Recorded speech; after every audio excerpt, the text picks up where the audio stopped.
Hello ladies, gentlemen, and comrades against the binary, my name is Sorio, and today I'm going to be telling you everything you need to know from Metroid 1 through 4 before playing Metroid Dread.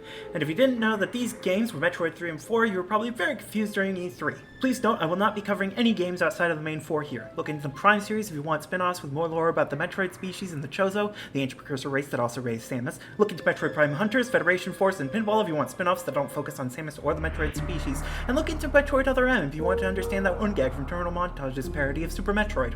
The baby.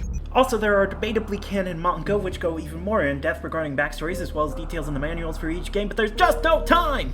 Starting off with Metroid 1, aka Metroid for the Nintendo Entertainment System, Samus goes to the planet Zebes in order to stop the space pirates led by Mother Brain, who is a literal brain in a jar. Also Ridley and Crate, but they aren't that important, I'm sure.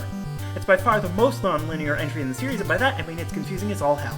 The titular species only appears in the final area, only has slightly more annoying AI than other enemies, and can be stopped one shot of the ice beam. There was a remake for the Game Boy Advance called Zero Mission, which introduced Samus' Z suit, but it wasn't released for the 3DS Virtual Console. The Switch doesn't do GBA games currently, my Wii U is anywhere from half the city to twice the continent away from me, and emulators, while completely ethical and moral, don't allow for easily mapping both the joystick and D-pad to the same inputs for GBA games. Also, surprise boobs! Next is Metroid 2, The Return of Samus, or Samus Returns for the remake if you really care that much about the order of 2 words and the removal of 2 more. The Galactic Federation, aka the government of this world, says, "Hey Samus, remember those aliens who barely posed a threat before and really were only notable for having better lock-on AI? Yeah, we need to kill all of them to protect the universe or something." So Samus goes to planet SR388 and does a genocide run, killing literally every stage of life for the Metroids except for exactly one, because even stoic badasses have trouble putting bullets into babies. There was a boss fight added at the very end against Ridley for the remake, which might be canon now since the remake's developers also developed Metroid Dread. Also, less surprising boobies. Now Metroid 3, aka Super Metroid, aka the first good one. The last Metroid is in captivity. The galaxy is at peace.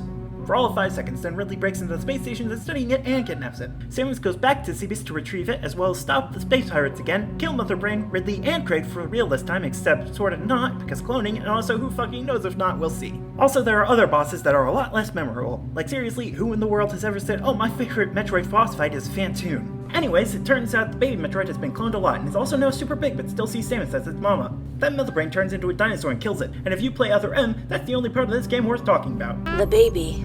Then Samus kills Mother Brain, blows up the planet, and also maybe saves my aliens. Also, the boobies are no longer surprising. Finally, Metroid 4, aka Metroid Fusion, aka the one you may or may not be allowed to play on the 3DS. Samus and the Galactic Federation return to SR388, wow that name is a mouthful, and then discover that it has been overrun by a shape-shifting species called X. These quickly overwhelm Samus, and she must undergo both surgery and genetic modification to prevent it from killing her, and also to remove her suit, which is apparently part organic. It turns out the Metroid species was genetically engineered to be predators for X, and because Samus did a genocide run, now more or less all life on SR388 has been converted to X. This, kids, is why we do either pacifist or neutral. She then explores the space station orbiting SR388 to stop the spread of X and hopefully regain some of her lost abilities. Also, there's a clone of her made from X called SAX that is hunting her down. Plot twist, turns out the Federation is deliberately holding Samus back because they want to study the SAX for combat usage. Plot twist, the SAX, like the rest of the X parasites, can reproduce asexually, so now there are at least 10 Samus clones wandering around the station. Plot twist, the Federation is breeding Metroids for their own use, which actually, since the whole point is supposed to be that Samus killing all the Metroids was a bad thing, and they were originally bred to be used to stop X, this doesn't actually seem all that bad, but also fuck the government. Plot twist, it also turns out that Samus' mission control, an AI, is actually the uploaded brain of her dead commanding officer, Adam Malkovich, which given the timeline as we know it currently, can't have been done more than at most like a year ago, or a year after his death, let alone. And also must be incredibly trippy for Samus considering how recent his death was.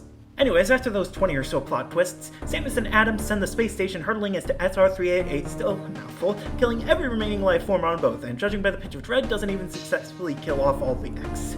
Also, the game requires 100% completing it in 2 hours for the best movies, which honestly only feels possible with the TAS in the background, so no thank you! There, that's all you need to know before playing Metroid Dread, except probably not because I didn't even mention the Chozo and they're apparently going to be a major factor in Dread, but whatever, the game comes out tomorrow, who cares?